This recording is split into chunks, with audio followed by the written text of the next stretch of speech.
இப்போ நம்ம என்ன பண்ணியிருக்கோம் அப்படின்னு பார்த்தீங்கன்னா, நம்ம ஃப்ரெண்டுக்கு வந்து இன்னைக்கு மேரேஜ். அவன் வந்து இன்விடேஷன் மட்டும் தான் நம்மளுக்கு அனுப்பிச்சான். இன்விடேஷன்லாம் எடுத்துட்டு வந்து கொடுக்கல. அந்த இன்விடேஷனை அவனுக்கு ஒரு சர்ப்ரைஸ் பண்ணணும்னு சொல்லிட்டு நம்ம அவனுக்கு இன்விடேஷனை வச்சு வாட்டர் கலர் பண்ணியிருக்கோம். இதுதான் அவனோட இன்விடேஷனு.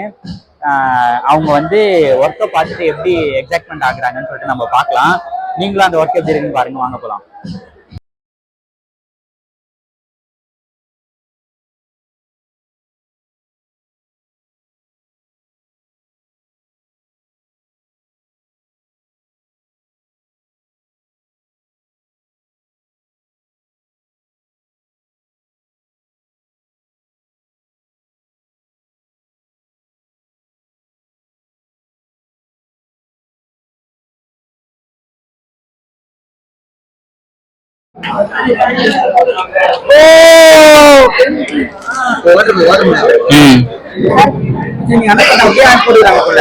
இன்விடேஷனை வந்து